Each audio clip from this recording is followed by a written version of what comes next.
안녕하십니까. 2025년 2월 28일 최병무의 팩트 시작하겠습니다. 지난 총선에서 사기 대출로 논란이 됐었던 인물이 있죠.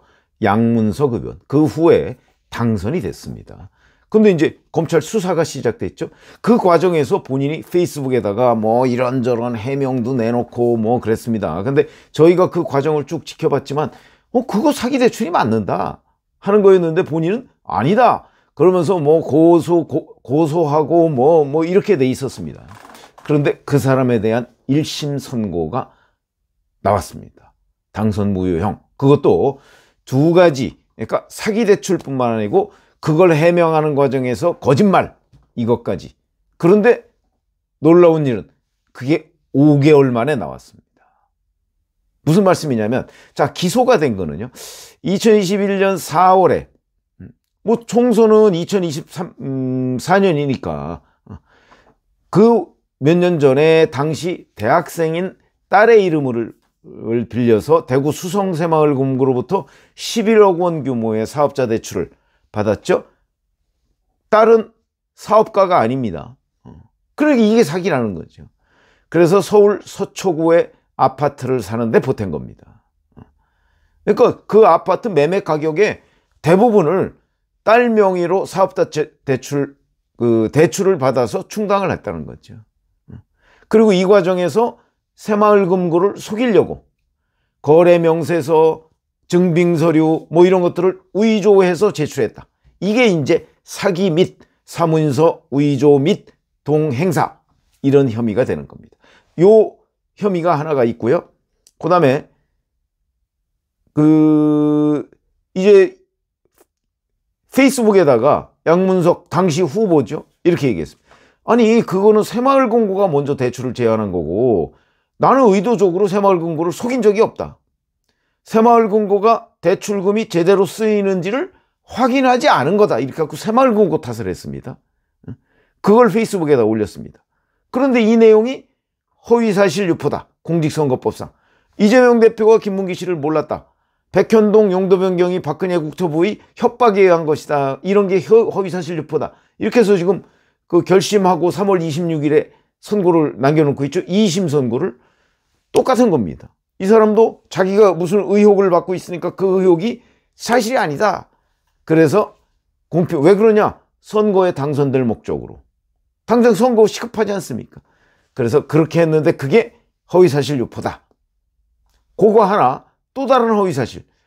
이 아파트의 실거래가가 31억 2천만 원인데 그걸 공시지가인 21억 5,600만 원으로 써낸 거. 이것도 허위사실입니다.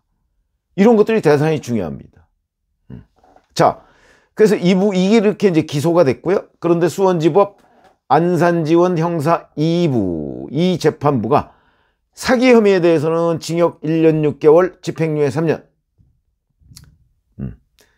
그 다음에 공직선거법 위반에 대해서는 벌금 150만 원.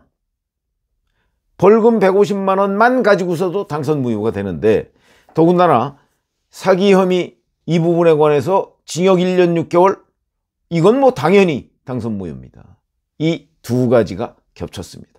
자, 그러면 왜 뭐 사실은 이건 뭐 재판을 거의 할 필요도 없을 정도로 양문석 의원이 무리한 주장을 했던 건데 그런데 이제 본인은 뭐 아마 3심까지 좀 시간을 길게 끌고 그동안에 뭐 국회의원 몇 년은 충분히 할 수 있을 것이다. 아마 이렇게 판단을 한 것으로 보이는데 그렇지 않다. 자, 재판부가 이렇게 판단한 이유 이렇게 설명을 했습니다.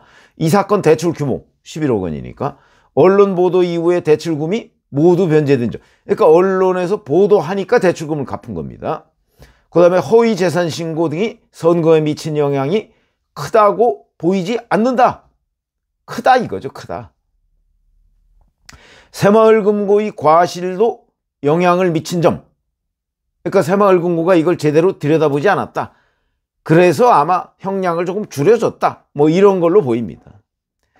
주택담보대출 상환 목적으로 사업자 대출을 신청한 거는 대출 사유 목적에 허위사실을 고지한 것에 해당한다. 사기다 이게 사기다. 피고인 주장과 같이 새마을금고 직원 일부가 이 자금 사용 목적을 알고 있었다고 하더라도 최종 의사결정권자가 아닌 이상 대출 목적에 대해 잘 알고 있다고 판단하기 어렵다. 아마 대구 새마을금고의 일부 사람들이 이게 사실은 이게 사기인 거 알고서도 해준 겁니다, 이런 주장을 했던 모양이죠. 새마을금고의 부실심사 과실이 있다고 하더라도 대출 목적을 명확히 알았으면 대출이 실행이 안 됐을 것이라고 보는 것이 타당하다. 사기다 이런 얘기입니다. 딸 양씨가 사업자금으로 사용할 의사가 없음에도 양문석이 대출 서류에 서명한 이상 공모관계와 기망, 이게 사기죠. 속이려고 했다는 거, 고의도 인정할 수 있다.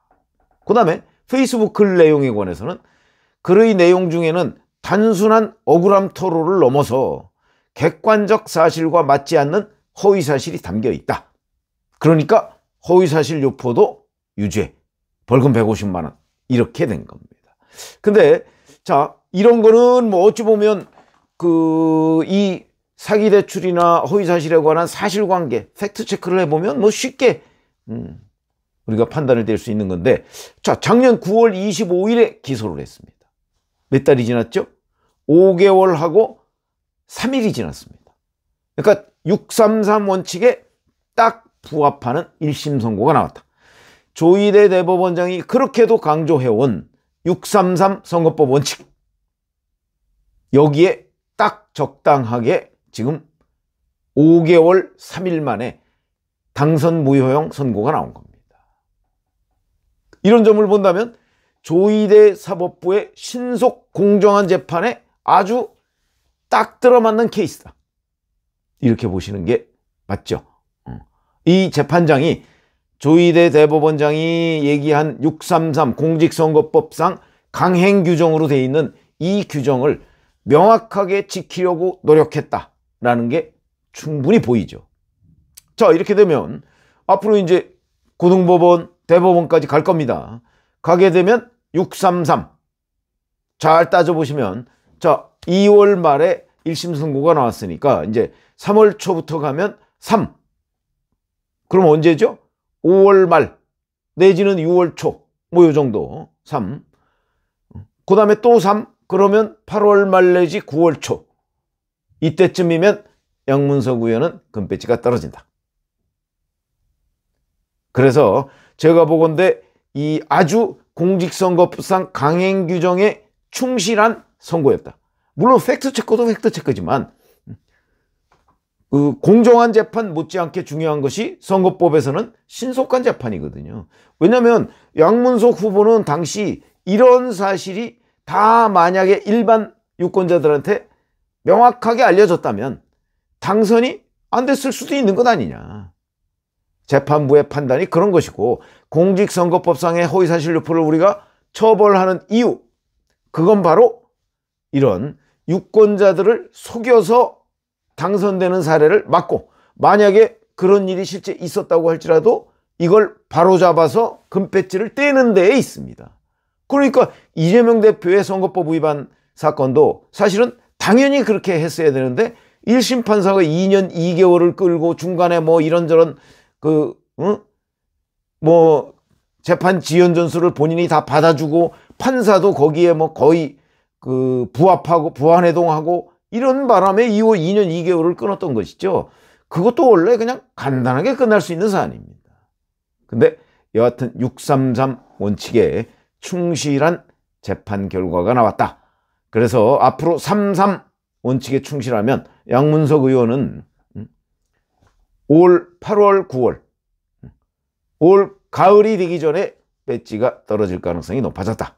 이렇게 말씀을 드립니다. 고맙습니다.